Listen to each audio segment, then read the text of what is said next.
Hello everyone and welcome to another episode of the Sports Hub. I'm Dana Bautch and joining me today are Jacob Sennholz and Alex Strouf. So guys, how was your spring break? You had the eventful one, I don't need to talk. Yeah, I guess I went up to Colorado, I did a bunch of skiing, I had a great time. I got to watch the Pointers men's hockey win a national championship, which we're about to talk about right now, so it was a heck of a week for me. It was a heck of a weekend. Good basketball on. Dana, you watched some basketball, I assume. Great week of sports. We're going to talk about it. Let's get to it. All right. On this episode, we'll be talking about Pointer sports, the NCAA Tournament, the NFL, the Milwaukee Brewers, and our Buy or Sell segment.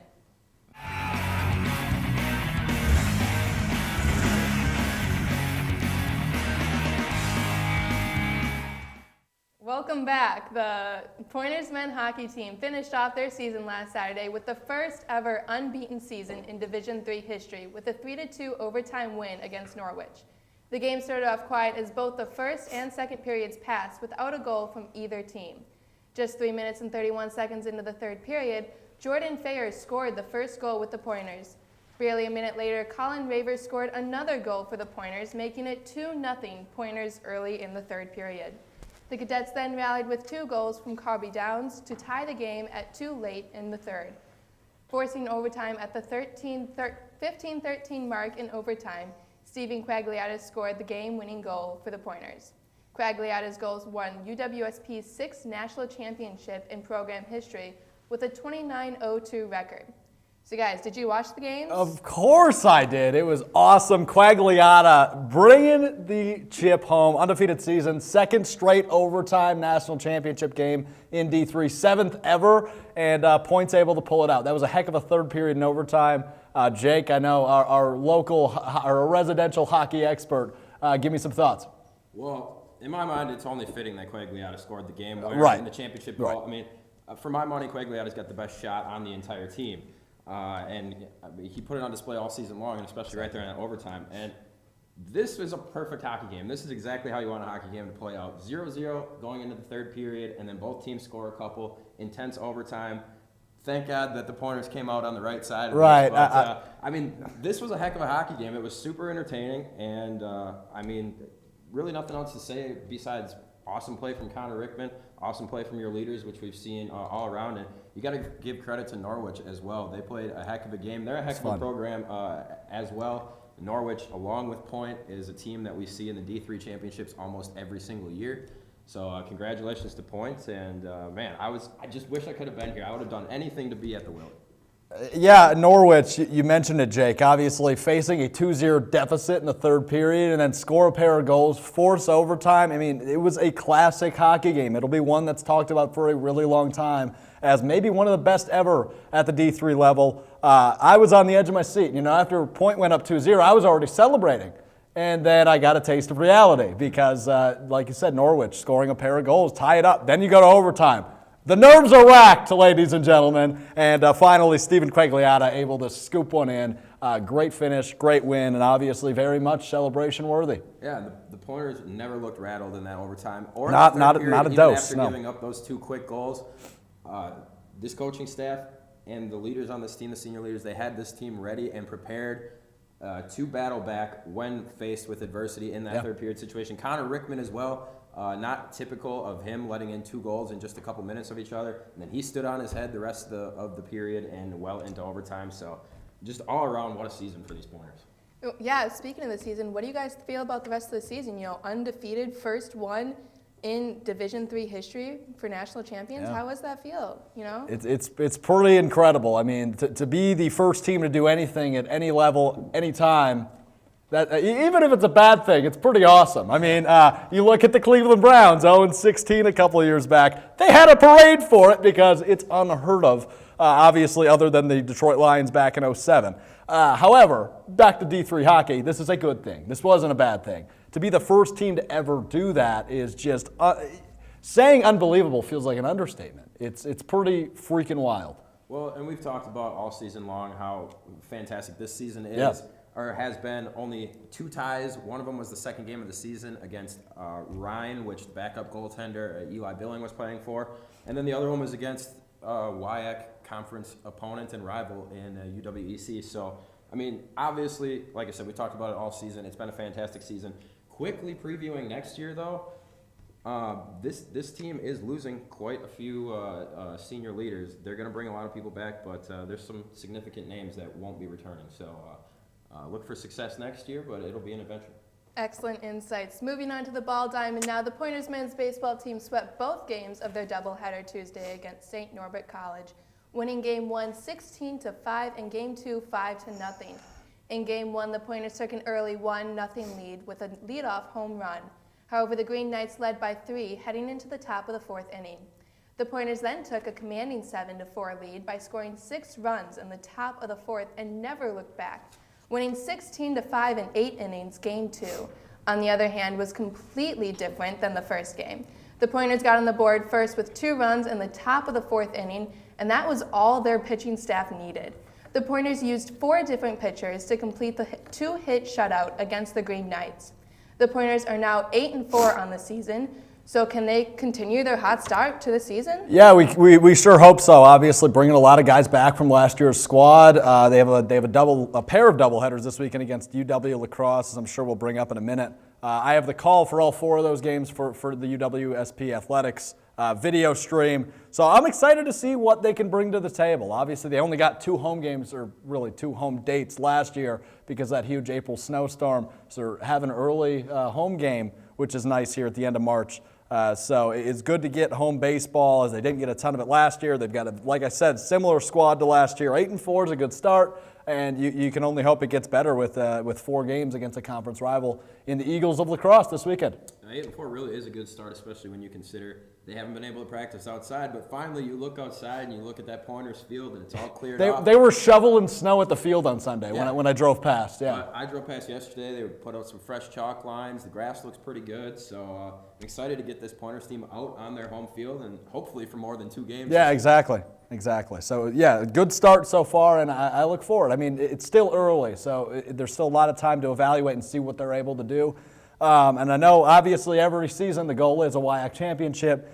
They're still in the running, obviously. It's still very early, and to get 4 wins, or at least 3 wins over the Eagles this weekend would be a huge, huge start, and it's a realistic possibility. Yeah, you got to take at least one of those doubleheaders in my estimation against La Crosse. A 3rd game would be fantastic. Right.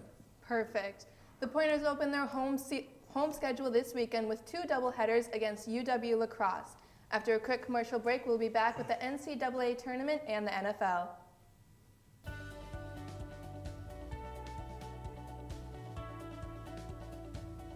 I just wanted to get good grades and to do well, but it also made me realize that I have a lot of career goals. You're there to get a full college experience, not only participate in your sport, but participate in things outside of that, and it's all about growing as a person. My coaches have helped me with figuring out who I really am. Their lives are dedicated for us to succeed.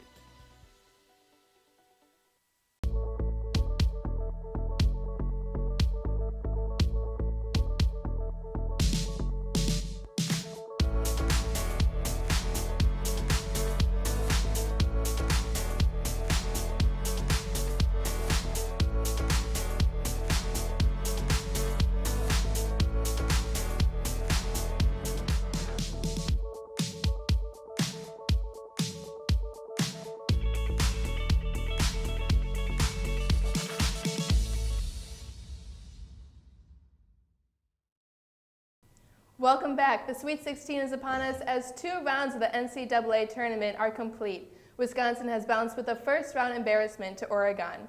While Marquette also lost in the first round to Murray State, Duke avoided a scary loss at the hands of UCF, while Virginia, North Carolina, and Gonzaga are all still alive. Guys, what are you looking forward to most this weekend? Well, I mean, obviously. Unfortunately, it's not watching Wisconsin. Yeah, exactly, right. Green Bay's still alive in the CIT tournament. Okay. That should be mentioned. Yeah, Wisconsin, Marquette both bounced, embarrassing losses, as Dana said, in the first round. Ja Morant absolutely ruled Marquette, so I guess you could say Ja rules Milwaukee. It's Marquette. Okay, anyway. I'm funny. What can I say? All 4 1 seeds still alive, as Dana mentioned. All 4 of them. North Carolina, Virginia, Gonzaga, Duke. All still alive. So it's going to be really interesting to see which one gets bounced first. I think it's going to be Gonzaga. I think they lose to Florida State. I think Florida State's too good to be a 4 seed, and I think they prove that either tonight or tomorrow whenever they play Gonzaga. I think it's tonight. So we'll see. I think they're a Final Four team. I'm really looking forward to that game. Purdue and they play, Tennessee. Purdue, Tennessee. That's going to be a heck of a matchup. You and I talked about that last night on Sports Beat, Jake. Look, I mean, Purdue, they've got Carson Edwards, National Player of the Year candidate. Tennessee's got a few themselves. So it's going to be a really, really fun matchup between those two. Those are two of the first-round games I'm looking forward to, but of course a potential Elite Eight matchup. I know you're going to dive into this. Duke, Michigan State. That's going to be a heck of a game if it happens. That is and I think it's going to happen. I think so too. It's got to happen. I think Duke is going to come back from that near loss, which Dana touched on, and I think they're going to control this game in the Sweet 16 and win by 10 or 12 points. I don't really think it's going to be much of a contest. Sorry, VT. Michael Vick will be disappointed. Yeah, and I mean, VT's had a good run up to this point, but I mean, you're running into Duke now, and Duke with a healthy Zion, and I just think that it's destined. I think Duke and UNC are destined to meet each other in the championship. I hope so. So, but as far as Michigan State, I also think Michigan State is going to control and not necessarily dominate, but they're going to handle their Sweet 16 game, and it's going to set up the game of the weekend in Duke and Michigan State. All right. Moving on now, the NFL announced some new rule changes earlier this week that will affect on how the game will be called. The biggest rule change was that pass interference will now be reviewable via instant replay. This rule change will apply to calls and non-calls of pass interference. One of the potential rule changes that NFL owners will spend more time on in the coming months is the proposal to guarantee both teams a possession in overtime. Looking ahead to the 2019 season, the NFL also announced this week that the Green Bay Packers and the Chicago Bears will play in the season opener on Thursday, September 5th, while the New England Patriots will open their title defense on Sunday night. It will be the 199th meeting between the Packers and the Bears after spending 11 years in the NFL. Former Packers and Raiders receiver Jordy Nelson announced his retirement from the NFL Wednesday. Nelson ranks 3rd in Packers history in receptions, 5th in receiving yards, 2nd in touchdown receptions, and 3rd in 100-yard receiving games. So guys, what do you feel about this rule change? So there's a lot to touch on here. So let's start with the rule change. Obviously, this comes after in light of the Saints no call against the Rams in the NFL playoffs this year. It makes sense, absolutely. Obviously, in the situation we had in that Rams-Saints game where there was a no call, that was clearly a pass interference, that totally would have changed that game. It makes sense, but does it make sense when you're going to have so many calls now that are going to go under review during the regular season or even in the first, second, third quarter? Right. If I was in charge of this, I'd say the final 2 minutes, maybe 5 minutes is when this should be applicable, not the entirety of a game.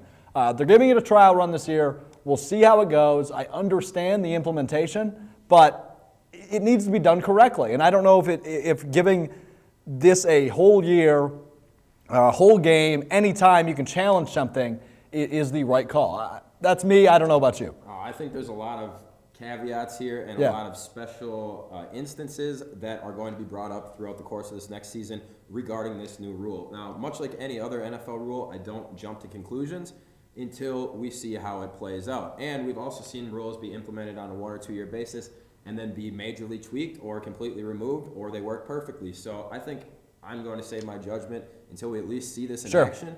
If you think back to last year, the new roughing the passer call, everyone was up in arms the entire preseason because they called it differently and they overcalled it. And that ended up changing as we moved into the regular season. Now, this is not exactly the same type of rule change and type of instance, but you could see how there might be an ebb and flow to the rule over the course of this upcoming season. Vocabulary, wow. Thank you. I'm college educated.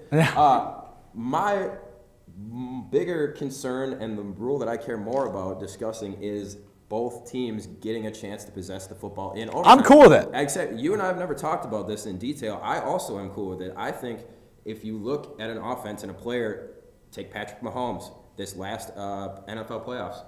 Mahomes scored 40-something points, had the Chiefs right there, a chance to win the game, and he never got to touch the ball in overtime. Against the Patriots in the AFC Championship game. In the AFC Championship, exactly. So why and how is that fair? And it's not. I've heard some people, including former Packers great John Kuhn say we should go back to the old rule where it's the first team to score no matter what, including a field goal. And I think that is just... That's garbage. That's asinine, yeah. Especially with kickers who we've seen be unreliable, but kickers have the capability to hit a 60-yard field goal. Right. So you can run 1 or 2 plays in overtime, and then that's game over. You- I want to see both teams possess the ball. You are spot on. You are spot on. No. Throw to Dana. I want to hear I have it. an opinion on this, Dana. I agree. I think that both teams should be able to, play during overtime, because like you said, anybody can kick a field goal, but can both teams reciprocate, Can they keep Bingo. up? Yeah, and it's just not fair after a full game, especially one, like I mentioned, both teams scoring over 40 points, and then one offense doesn't even have a chance. It's just not fair. If it's a shootout like Tom Brady versus Patrick Mahomes, you need to let them both see You the wanna football. see You're both spot. of them. Exactly. Maybe we even add an extra period. I don't know. But going back to one thing real quick. Jordy Nelson, retired, Packers great, the GOAT. Shout out to him. Rob Gronkowski called it quits as well. Jordy finished with 69 touchdowns, and I know Gronk loves that. Yeah, I actually saw a comparison of Gronk and Jordy's Oh, really? stats. It was their best 3 seasons each, and they had almost identical numbers. They're both just absolute beasts in their prime, and it's going to be sad to see two of my favorite players in the NFL go. It's sad. It'll be fun to see what Gronk does in the future, though. I mean, the guy's only 29 years old, and he's got the whole world. Barstool Sports, Monday Night Football booth, WWE. Take your pick. I don't think he's going to go to WWE. I think he might be a very special guest. But the thing is, with Gronk, he's had body problems. He's had so many surgeries. He doesn't feel good ever, and he says So that all the time. WWE isn't a thing. WWE, Okay, how about Monday Night Football booth? If you work a full-time schedule, that's over 300 days a year you're competing in the ring. I just don't see him wanting to do that. Football booth, I think, could be really fun. Could you imagine him and Pat McAfee in the same booth? Oh, my Lord. So I'm happy. Let's go. Let's go. that would be, honestly, it'd be incredibly entertaining, but I also think it'd be something for ESPN. Throw me to in that consider.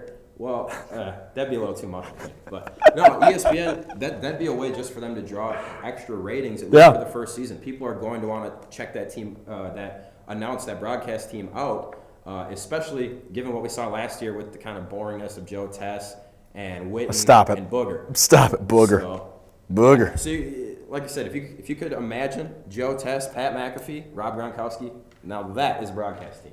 All right. So then after our final commercial break, we'll be back with the Milwaukee Brewers in our Buy or Sell segment. UW-Stevens Point is home. It's a university where professors know your name and get you involved in research. They inspire us to realize big dreams. At UW-Stevens Point, sustainability is what we stand for. Our beautiful campus encourages exploration, developing new fields, and problem solving for the real world. It's a great place to launch your career. UW-Stevens Point is home. Apply today at uwsp.edu.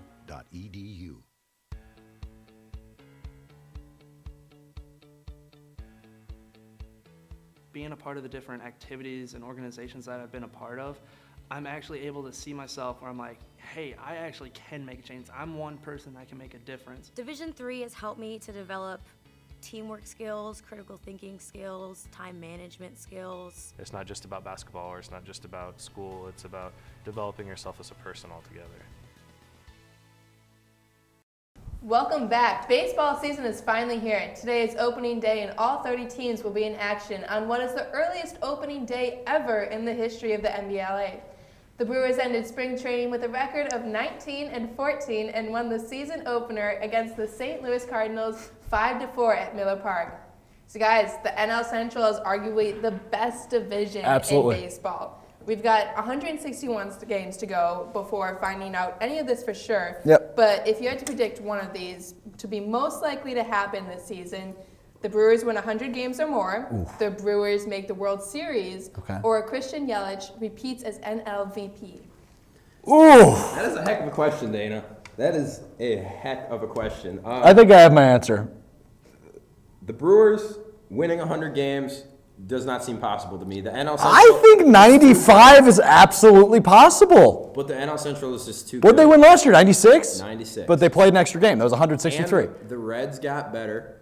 And The Cubs are still good. St. Louis is still good. We saw that in their game today.